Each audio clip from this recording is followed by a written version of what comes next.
Welcome to the LSU Sports Insider Podcast, brought to you by the journalists at The Advocate, NOLA.com, and the Times-Picayune. I'm Perryn Keys, joined today by Wilson Alexander, our lead LSU football beat writer, and by Scott Rabalais, our venerable longtime columnist. These two gentlemen are rubbing their eyes and having tried to catch up on some sleep here after having been in New York for most of the weekend, having seen and covered firsthand Jayden Daniels' win of the Heisman Trophy. He is now the third LSU player to have ever won the Heisman Trophy and the second in 5 years. Isn't that something else, gentlemen?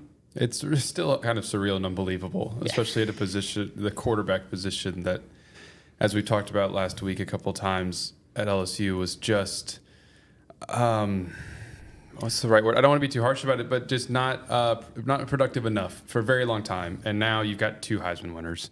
It's incredible, really. It means a lot for Jayden Daniels personally, but to the program as well. And to now be on a different level as far as their quarterback play going forward, it's quite a legacy that leaves for him. Speaking of programs, you're probably a little lucky we're here today. Because yesterday morning we were at New York Airport catching our early morning flight back to New Orleans, and the gate to our right was a flight going to London, and the gate to our left was a flight going to Honolulu.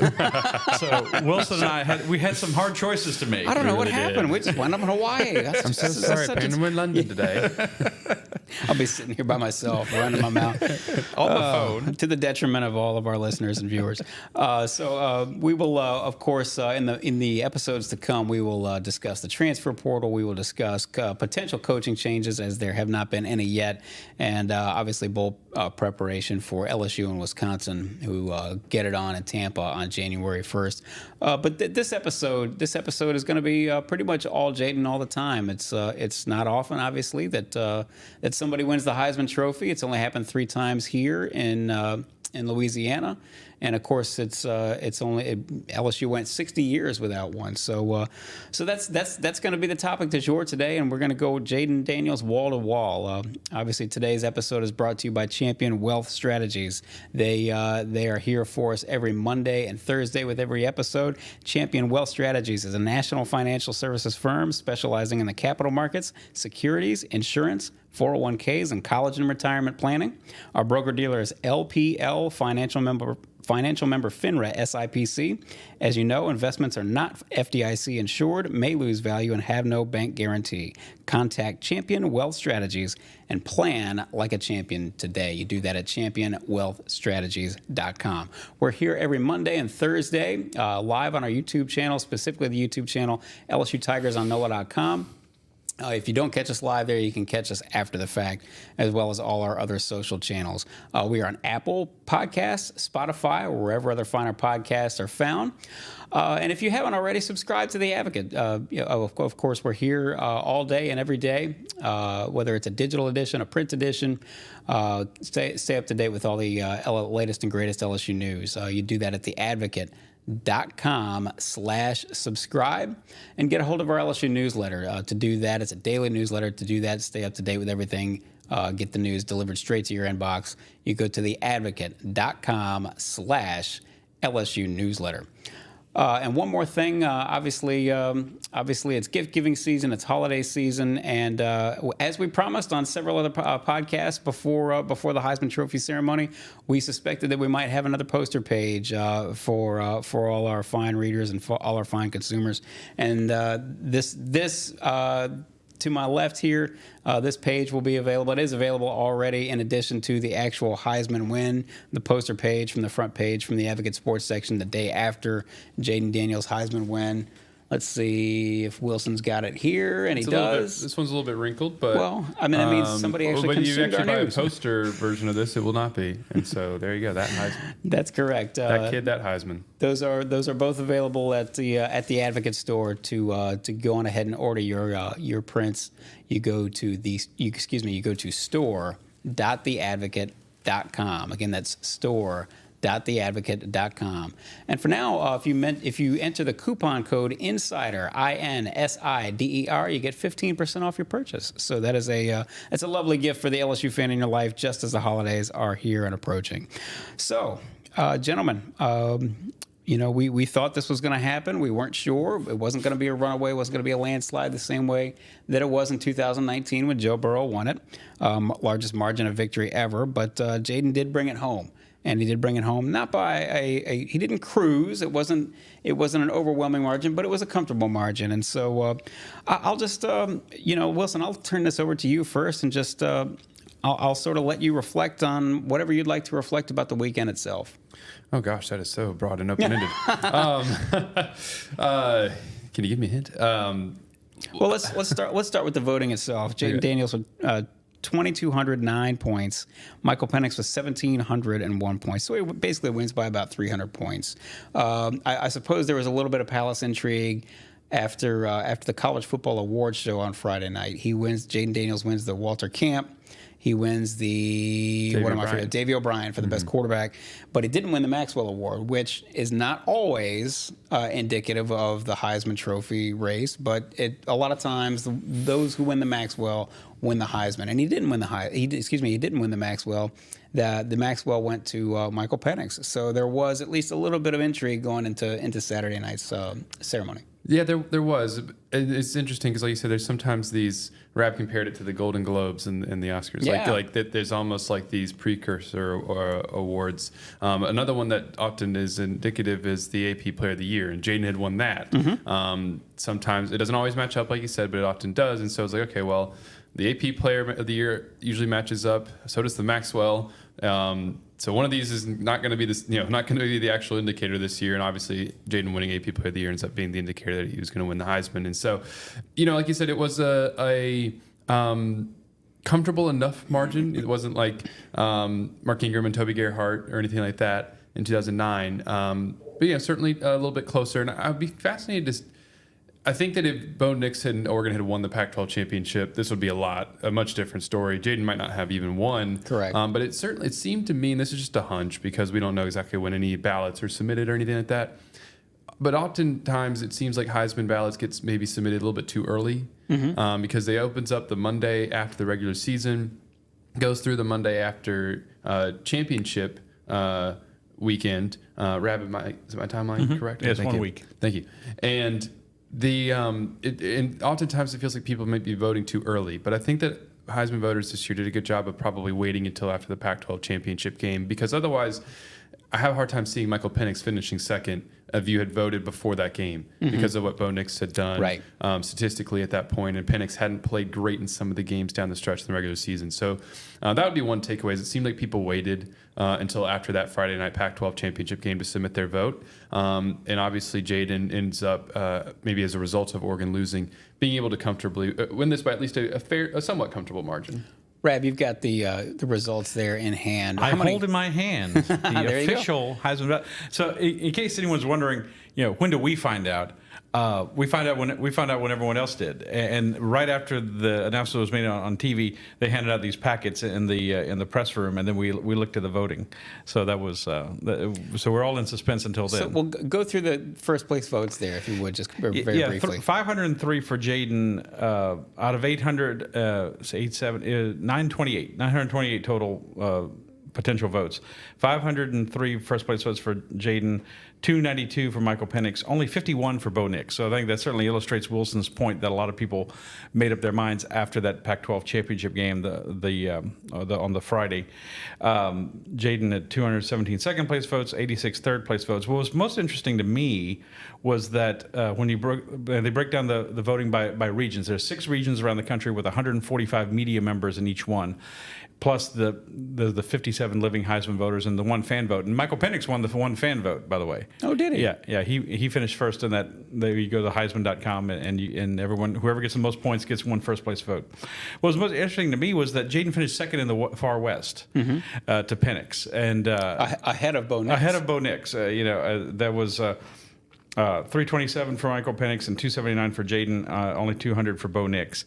And that surprised me a little bit. I thought it was going to be a lot of people casting early votes, and it's going to be a very close race between Penix and Nix, and then Jayden would be third or maybe left off a lot of ballots. And that wasn't the case. He wasn't left off a lot of ballots at all.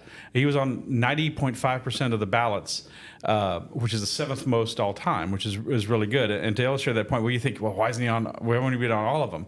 That never happens. Even Joe Burrow was not on every ballot. He was left off of 37 ballots in 2019 completely. So that was interesting. Jayden won 4 of the regions, by the way. The South, obviously, the Southwest, the Mid-Atlantic, and the Northeast. Michael Penix also won the Midwest, and but Jayden was second in that one too. So a strong across the board performance by Jayden. It wasn't just 2 or 3 regions that sort of carried the day for him. Which I thought it might be the case. Now his story, and I think you have to credit obviously his play, but I think you have to credit LSU's promoting of him as well. Yeah, they got the numbers out there, and you had a lot of things to work with, of course, but this showed broad support for Jayden Daniels across the country, and made it not one of the closest votes ever, like Wilson alluded to, but one of the closer votes, I would say. And so he needed that, and of course, as you said, with Bo Nixon won, it could be a very different story. I think it would have been even closer. Jayden still might have won, but it would have probably been even closer. Wilson, we mentioned this at the top of the show, but just sort of have you go through Jayden's sort of whirlwind tour. You know, he wins AP Player of the Year, heads off to Baltimore before he goes to New York to pick up the Unitas Award, which is quite a nice little tour that he took, and quite a nice little haul that he came away with by the end of the week. Jayden's going to need to build a trophy case now if he doesn't have one already. I mean, he's got a lot of hardware. He said the Heisman will be at his mom's house, and so maybe that's where they'll construct something as he embarks on finishes a college career that is extremely decorated, particularly this season, most of all, and then maybe an NFL career, and who knows what that brings. And so it wasn't quite the whirlwind tour that Joe Burrow had to go through because the ESPN College Football Awards show was not an in-person event. Right. So he didn't have to make an additional stop in Atlanta and then fly back up the East Coast, which probably made the week a little bit easier. But it was still a blur for him and his family. His parents flew out from Southern California to Baton Rouge on Wednesday morning, or I think it was Wednesday morning. And then they went up to, it was Wednesday morning, because then they went the next day to Baltimore for the Johnny Unitas. He had a tour with the folks at the Johnny Unitas Golden Arm Award, got to hold a Lombardi trophy, had a Johnny Unitas sort of replica jersey that he was able to wear, and then a ceremony that night that was a little over an hour long, and where he was presented that award. And then they flew the next morning to New York from Baltimore. So they got into New York on Friday morning, pretty darn early, because right as they got in to New York, and then had to pretty much drop their bags, and then they were whisked to Times Square to Raising Cane's. There was some NIL deals involved there with Todd Graves and the folks at Raising Cane's for Jayden, Michael Penix, and Bo Nix to film some commercials and TV spots and different things like that, all sorts of advertisements. And we were talking, I think Rab and I both had a different moment with Jayden's dad there, and he was saying, he's like, I don't know what day it is anymore, because to speak to how much of a whirlwind this was for them. And then same thing with Jayden. We were talking to him a few different times over the course of the weekend, and in one particular, before he won the Heisman Trophy, he has a press conference and another media availability. All 4 of them do, and his same sort of thing that he goes. He was asked what day he picked up his suit, and he's like, Tuesday, Wednesday, and I was like, is it blurry? He's like, hey, I don't know what day it is. And he was trying to kind of keep track of that, and it was interesting for him. I think Jayden to some degree enjoyed everything about the weekend. He's not really a reluctant sort of participant in these sorts of things, but he is very humble in it, and I think, and he wants to really just enjoy the whole thing. And I think that's really what he was trying to do. Every step of the moment was just, as he said, be where your feet are and sort of take it all in at every little step and enjoy it, because it will never happen again, obviously, for him. And it's something that is so memorable. And so that's kind of how the weekend went for him in a broad sense, in terms of sort of the blow by blow of his schedule, and there was lots of other events mixed in there, ceremony receptions with former Heisman winners, and a tour of the Lincoln Center that Saturday before they actually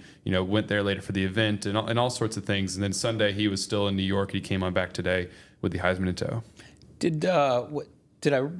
Am I mistaken in saying that that was his first trip to New York? Is that right? It was his first trip to New York. Yeah, quite the introduction He'll to New never York have City. another one He said he'd never one. even really been on the East Coast. This was the first time he'd ever been to New York City. He was, asked what he thought about it. He's like, it's really busy. Yeah, just like his life is about to be really busy if it's not already. Rab, what stood out to you about this weekend? You obviously were there in 2019 for the Joe Burrow presentation. Anything in particular that stands out about this weekend for Jayden Daniels? I think the thing that stood out to me with him was his demeanor. I think dealing with all the Heisman activity and buzz and just this frenzy. New York's an intense place to begin with, right? And then you add a major event like this going on, and it's the holidays, and it's packed. Just people everywhere. SantaCon on Saturday. SantaCon. I didn't know SantaCon was a thing, but I didn't either. But apparently it was, and so.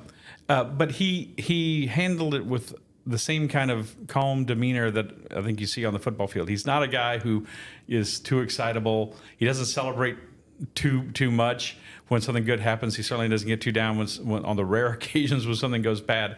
And like as Wilson said, we had a thing Friday morning at Raising Cane's in Times Square. We had a press conference with all the Heisman finalists on Friday. We had another press conference before and photo op before the ceremony Saturday. Then of course they brought him back Saturday night. Then Saturday after the press conference, they went into Times Square with the photo, and Wilson could speak to that, going out there and seeing that frenzy. And he just dealt with it all very well. Very prepared. We asked him, do you have a speech ready? Yes, he did. I mean, which didn't surprise me considering all we learned about Jayden in his time here about how he likes to prepare and he likes to spend a lot of extra time looking at film and that sort of thing. So it just struck me as how composed and prepared and his attention to detail. He was very interested in. He was very. Determined to have a certain look, his clothes and everything. The whole thing was. Someone asked him, if you wore a turtleneck for the Unitas thing, or you wore a turtleneck. He said, "No, I wasn't wearing the same thing two times in a row, 2 ceremonies in a row." So he thought about that too, and it all spoke to, I think, the kind of quarterback, the kind of person that made him a Heisman winner is his attention to detail. This is the LSU Sports Insider, brought to you by the journalists at The Advocate, NOLA.com, and the Times-Picayune. You know where to find all our writers' great work. That's at theadvocate.com. And so to subscribe, to follow along, you go to theadvocate.com/subscribe to stay up to date on all the LSU football news, baseball, men's basketball, women's basketball, gymnastics, everything under the sun that they play out there at LSU. Stay up with everything. Get our LSU newsletter delivered straight to your inbox. To do that, you go to theadvocate.com/LSU newsletter. You can find us on Apple Podcasts, Spotify, wherever other finer podcasts are found.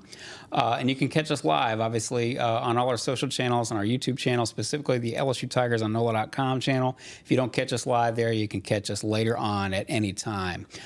We are brought to you every Monday and Thursday by Champion Wealth Strategies. Go to championwealthstrategies.com to find out more and plan like a champion today. And of course, as we say, get a hold of some of these posters, some of these fresh posters we've got coming for you in the Advocate store. That's at store.theadvocate.com and enter the coupon code INSIDER for 15% off your purchase.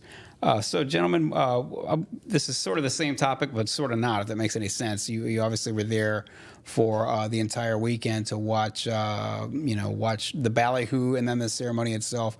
Wilson, I ask you first, what's of all the moments of a very frantic weekend, what's the moment that will stand out to you most as you go down the road and later on?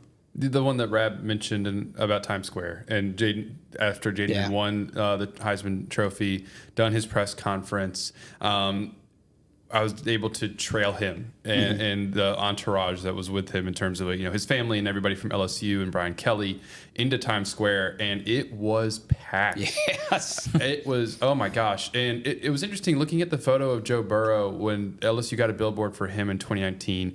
I wasn't there at that ceremony, so I can't speak to exactly what it was like around him as they went to take out that picture and everything. But there weren't as many people in the frame around Burrow. Jayden was surrounded. Yeah. It was funny to see. We walk out as we're walking out the Marriott Marquis there in Times Square where all this was happening. Steve Spurrier is coming in. He stops Jayden. He says, "Well deserved, well deserved." And then they all just kind of keep going out the building, and you're going past the little like pedicab things and hot dog carts and halal carts and all the bustle of Times Square that you can if you've not been to Times Square, whatever you think of when you think of Times Square, like this was to the max. Yes. That night in particular, it felt like just swarming with people. And luckily they had some security to kind of create a pathway.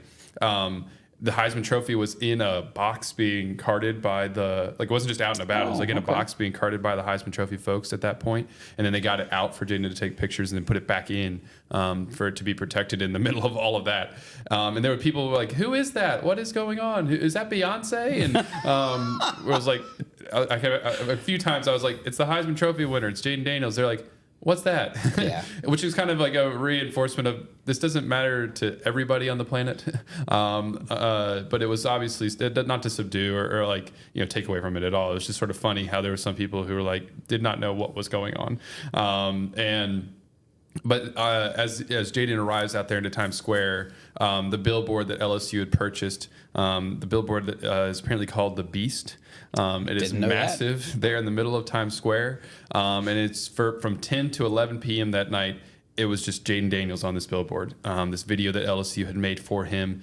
And so he got to take pictures in front of that with his family, lifting up the trophy, with Coach Kelly. And then Jayden sort of took this moment to, right before they were about to walk out, he's got two phones. And he pulled out at least one of them and was just sort of like looking up, filming Snapchats or videos or whatever, and just sort of like rotating and just trying to take it all in. And that was probably the moment that's going to stick out to me the most, because that was kind of obviously lifting the trophy itself and being announced as the Heisman winner. That was like the moment where he was, you could say, like crowned. Yeah. But this was kind of I don't know, sort of the most visible celebration that you saw out there. It was away from sort of the sort of very structured ceremony, and it was nothing. I'll never forget seeing all of that unfold. Kudos to our photographer, Michael Johnson, who was on the trip as well. He got out there and in the crowd got a great shot of Jayden next to Brian Kelly with his parents and with the big video board in the background, and of course the trophy. So he did a great job. But I'm struck by that. You're saying taking it all in, because Jayden's dad told me on Friday how they made a point to watch the Heisman ceremony every year when he was a kid growing up.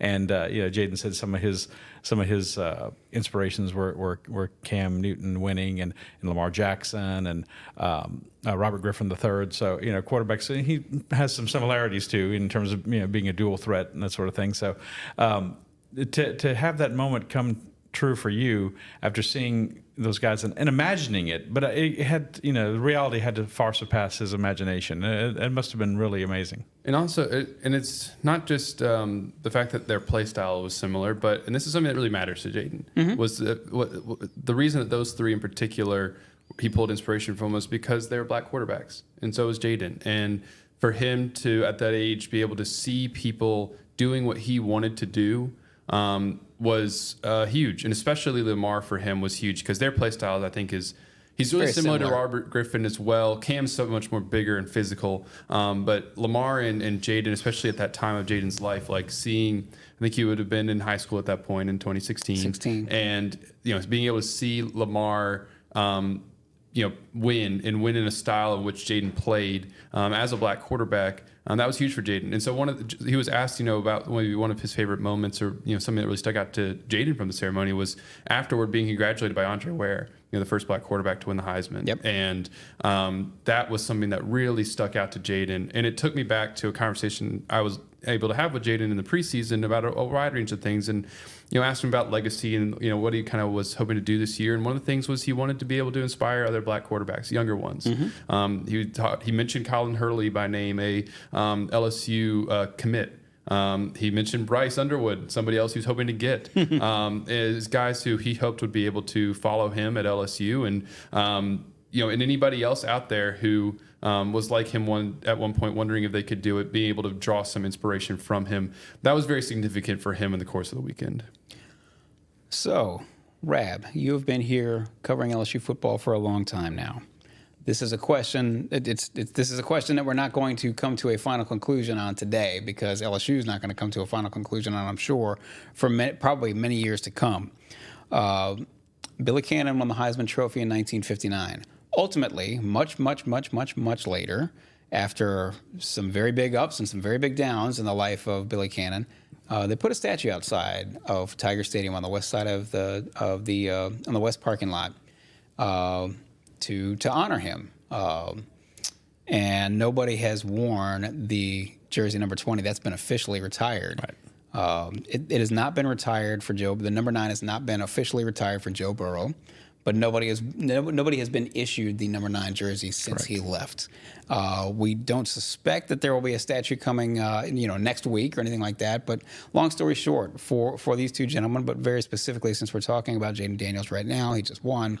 How should LSU honor Jayden Daniels? There's two places that very visibly that football players at LSU get honored. One is the statue you mentioned of Billy Cannon, which is the only one for a football player, and then the other is the east facade of the stadium inside, where you have Billy Cannon's name up there, Jerry Stovall, who was the 1962 Heisman runner-up, and Tommy Casanova, who is LSU's only 3-time All-American. And clearly, Joe Burrow and Jayden Daniels' names need to go up there one day. And I would also say Glenn Dorsey, for sure, who has still won more awards than anyone else at LSU back in 2007. So, if you put up statues for, and not to belittle anyone else's accomplishments, you put up statues for Bob Pettit and Shaquille O'Neal and Simone Augustus and Pete Maravich, you got to put up one for Jayden, and you got to put up one for Joe Burrow, because frankly, LSU is a football school first and foremost, and there's nothing bigger, right? I mean, to win the Heisman Trophy, sure. and of course, two of those three players led LSU to national championships. So Jayden's legacy is going to be interesting, because Billy Cannon, first of all, these things grow over time, and Billy Cannon, not a lot of people saw Billy Cannon. Not every game was on television back then, right? And, the famous '59 game against Ole Miss, when he had the punt return, the 89-yard punt return on Halloween night, that wasn't televised. Right. People just heard about it on radio, or you saw it in person, or you saw the film of it later. And so it kind of made him grow into this even more mythic figure. And of course, Joe Burrow had the season of all seasons, at LSU with the national championship, perfect season, 15-0, wins by the biggest Heisman landslide. They beat all these ranked teams. And Jayden's a little different. And Jayden, I would say I felt sorry for him, but I was kind of touched by the fact that he said, he wished he could have led LSU to a championship, certainly at least an SEC championship. It's not because he didn't try, and not because he didn't do his very best. Wasn't on his shoulders. No, exactly. So, but those two players did win championships. Of course, Billy Cannon didn't win the Heisman the year LSU won the title. Joe Burrow did. So they're all a little different.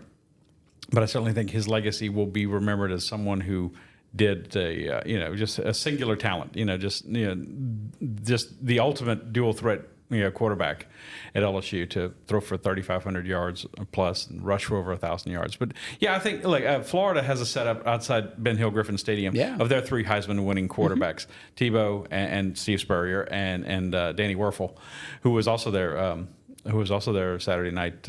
We heard from him. They presented the Danny Werfel Award to Ladd McConkey from Georgia, and it was it's a nice setup, and I think LSU could, maybe you don't want to mimic what Florida did, but it could emulate that somehow and have them together. And who knows if they could have someone else win it in a few years. You never know. It's such a hard thing to grasp. Might be 60 years. Might be 60 more years until, and that's why it's really worth remembering this and honoring this, as it is. Like you said, there's these schools out there, big football schools, who've never had a Heisman winner. You were mentioning Tennessee has never had a Heisman winner, and I mean Alabama went a very long time before it had a Heisman winner, and now it's got a handful of them, but it doesn't come around all the time. LSU's got a good setup right there, like you're saying, right where Billy Cannon's statue is. I think you could probably just sort of put them kind of in somewhat of a row, spaced out, of course, but him Burrow Daniels and some kind of order there. And like you said, with the jersey retirement, here just a reminder of like what has to be done to be eligible for that. Here's a very general thing on LSU's website. And 5 years must have passed prior to being nominated for it.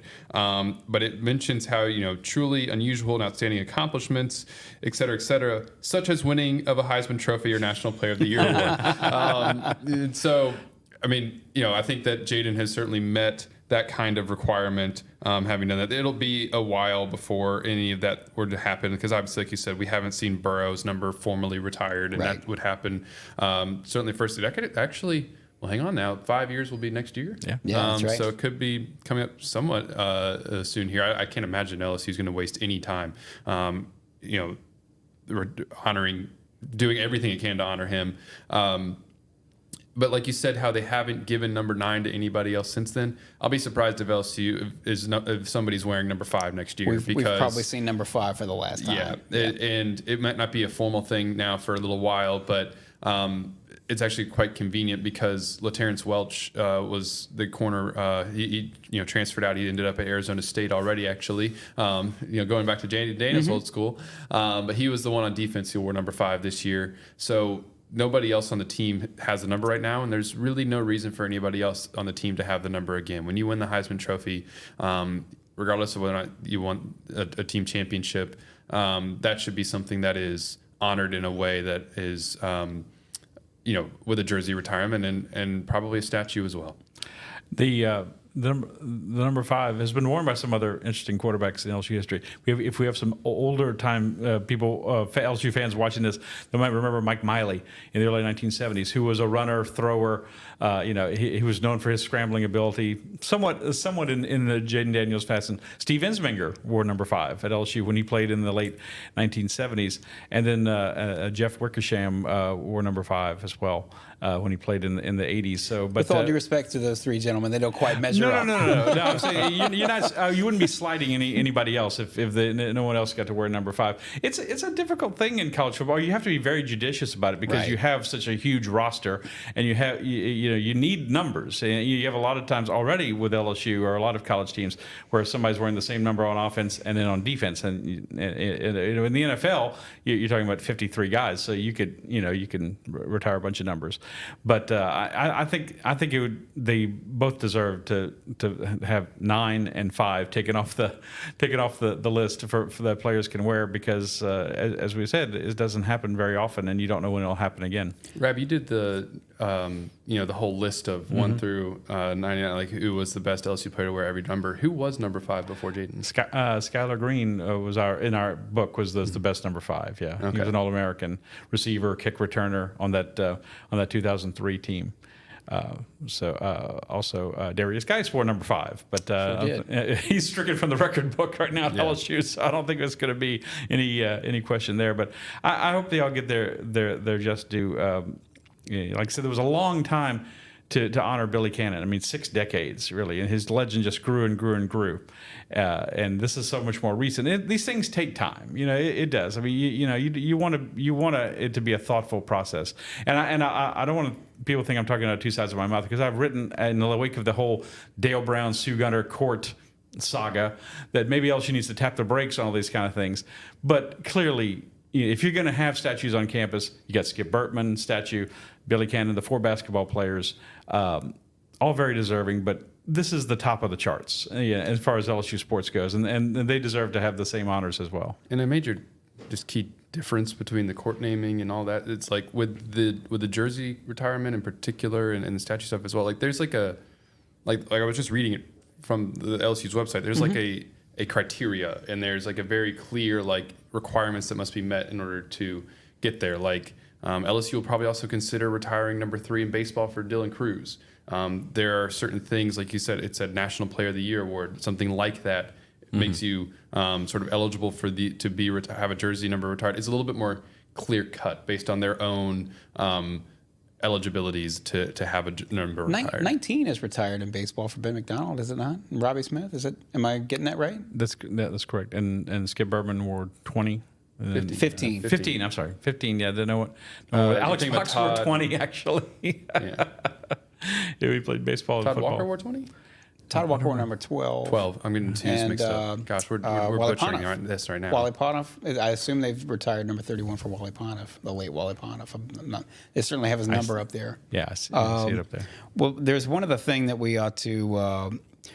Well, 20 was Paul Skeens, so maybe that will get retired as well. Oh, well, it certainly could. It certainly could. He's a worthy candidate as well. One other thing, and this is sort of, I hesitate to bring up this topic because it sounds like we're going to slight one over the other or something like that, or slight one in favor of the other. But we did bring up this topic, or we're going to bring up this topic, which is, where does Jayden Daniels rank all time among LSU football players? I'm going to guess that the overwhelming majority of folks would say Joe Burrow number one, but and of course Billy Cannon, as you said, he's had 70 years or thereabouts to have his sort of legend grow, in the minds of LSU football fans. So, Brad, where does he stand? Where does Jayden Daniels stand? Well, it's the top shelf, isn't it? I mean, Yes. He's been very select company. Those three, but you can't, like I said, you can't dismiss someone like Tommy Casanova as well. Being a three-time All-American, played defense, also played a little bit of running back, returned punts. He returned 2 punts for touchdowns in the 1970 Ole Miss game when they clinched the SEC championship that year. Glenn Dorsey, like I said, won everything in 2007 that a defensive player could win, other than the Heisman Trophy. And you have a lot of the great players too, but I think he's going to be right up there. I mean, Burrow's season is virtually unmatched, but there's some things about Jayden's season too. I mean, Jayden's, if he doesn't play the bowl game, and at this moment we still don't know, but if he doesn't play the bowl game, he will have locked up the highest quarterback rating in FBS history. He would have the record at like 208, and so he's got some things that put him up there. But if I had to guess, and just right now, I would say it would be Burrow and Cannon. For most people, Burrow, Cannon, and then Jayden Daniels. But it doesn't slight him at all. I mean, but the fact that LSU didn't win even an SEC championship on his watch, probably, puts him a little bit behind those guys. But recency, usually recency bias is in your favor. In this case, it works against you. But it's all subjective. But in some ways, he did things that no one else ever did in a way that no one else ever did them, and that makes him pretty unique and pretty special as well. Real quick, before we get further into this, to look back for a second with the jersey retirement. So in baseball, because I want to make sure we have all this right, it's Skip Bertman, number 15, Ben McDonald, 19, Eddie Furness, 36, of course. My apologies to Eddie, who's a fantastic guy. And then Todd Walker, number 12, are the jerseys that they have retired in baseball. And then another note, the statue nomination process. So just as a reason so the jersey stuff can be done in 5 years. Statues, 10 years before you can be nominated. And there's a number of other requirements in that nomination process. So just to give you a general timeline of, you're not going to see a Burrow statue or a Jayden Daniels statue for a while. But you could see their numbers retired sooner rather than later. We'll see how that all shakes out. As for how Jayden stacks up, I mean, it's tough because you've had so many players and they do so many different things. For me, a Heisman Trophy being the singular greatest award in college football, he's automatically top 3, just because of that. I think that alone does so much, and that's obviously it's tough because other positions aren't as likely to win the Heisman as playing quarterback, especially in this day and age. So someone like Tommy Casanova, like Alan Fanico is a Hall of Famer, multiple-time All-Pro, and things of that nature. Andrew Whitworth, left tackle, like you're not going to win the Heisman Trophy. And so maybe I'm talking myself out of that as I say these things, but it's still, it carries so much weight in that entire process. Instead of maybe putting on a specific, like he is number 1, 2, 3, 4, whatever, I'd say he's a top 5 player in LSU history. Yeah, that crossed my mind. Top 5. That's what I would say. I mean, he's certainly up there with Burrow as the best quarterbacks in LSU history, and he has won the Heisman Trophy. So I would say a top 5 player who it's like, maybe this is an easier way to think about it. Would you put him on your Mount Rushmore of LSU football players? I would. Yeah, I don't know how you can. I think you'd have to. And it's so hard to compare players from different eras. I mean, Billy Cannon, you played two ways back then. Right. You know, he played offense, he played defense, he punted. Right. He threw the only touchdown pass in the 1959 Sugar Bowl, to Mickey Mangum. It's such a different era. And then Joe was a runner.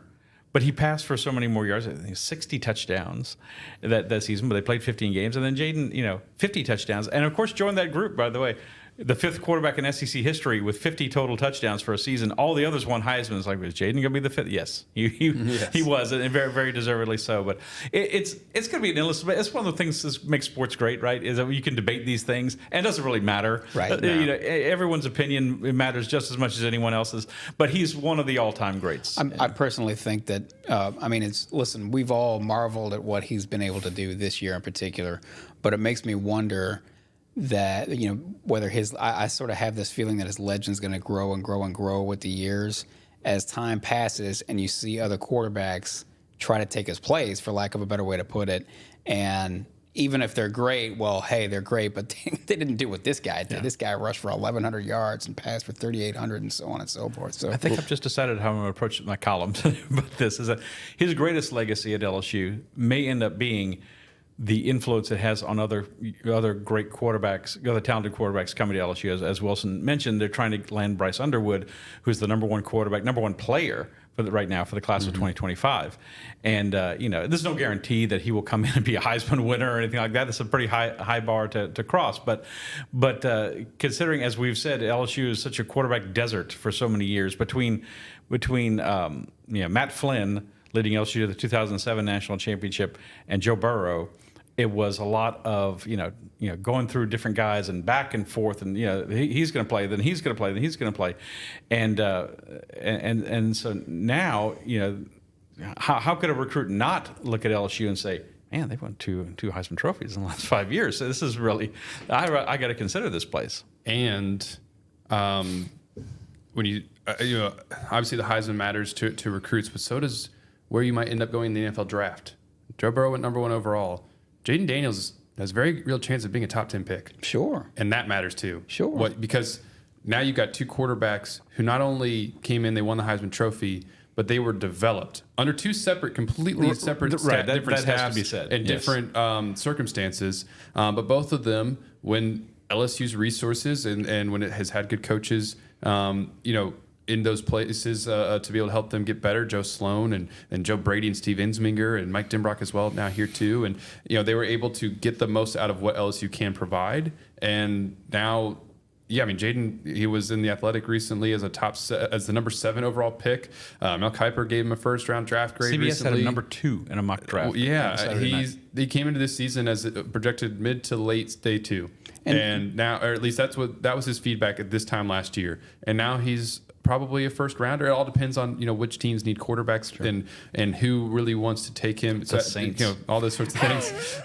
Well, yeah, but don't you two gentlemen? But anyway, that just goes to reinforce what Reb said. I'm sorry, but don't you two gentlemen believe that he's when he starts to the NFL, you know how the NFL works, the scouting personnel and all that. They're like they know everything that there is to possibly know about a prospect, but.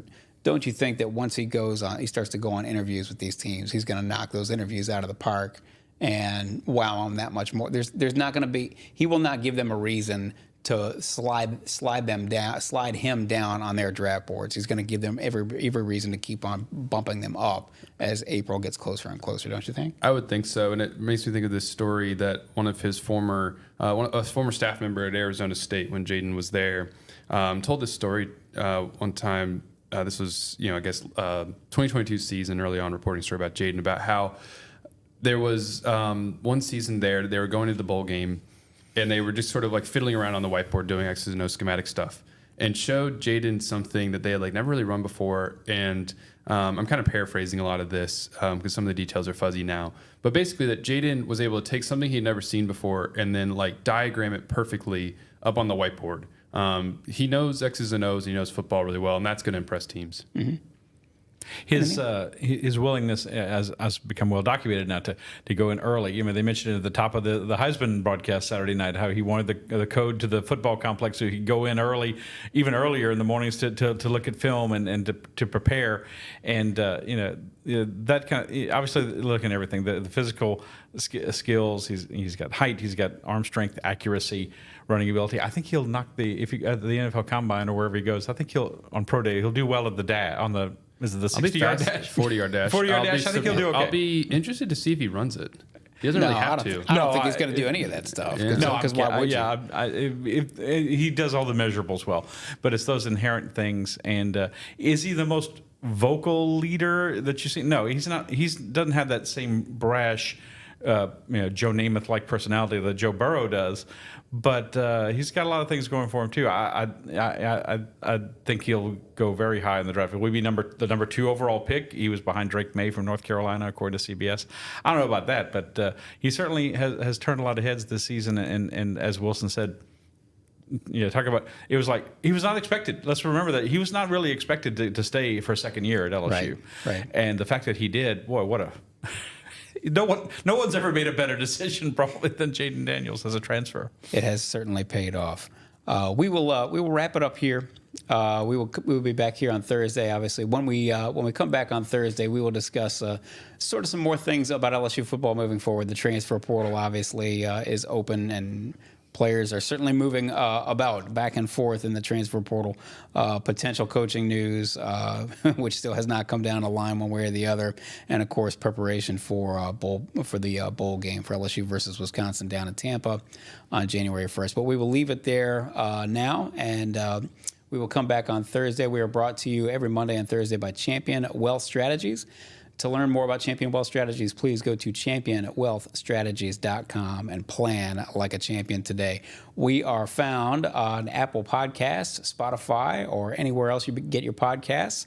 And we are here every Monday and Thursday, as I say, on our social channels, on our YouTube channel, specifically LSU Tigers on NOLA.com YouTube channel. You can catch us live there. If you don't catch us live, you can catch us after the fact. You can catch up at any time. Please subscribe to The Advocate. To do that, you go to theadvocate.com/subscribe, whether that's our print edition or our digital edition, and stay up to date with our LSU newsletter. Everything that goes on with LSU sports, baseball, basketball, gymnastics, women's basketball, football, obviously, still as we go down the road. We're going to get here close to signing day, too, here, which is everybody's favorite. So stay up to date with our LSU newsletter. To do that, you go to theadvocate.com/LSU newsletter. And again, as promised or as predicted, we're going to have some more poster pages to sell. They're for sale now. Celebrate Jayden Daniels' Heisman win with a couple of championship posters, or should I say Heisman posters. To do that, you go to store.theadvocate.com. Again, that's store.theadvocate.com. Enter the coupon code INSIDER, INSIDER, and you get 15% off your purchase. Gentlemen, it's been a pleasure for sleep-deprived Wilson Alexander and Scott Rabalais, and for Amelia Cotton behind the glass, I'm Perryn Keys. This has been the LSU Sports Insider.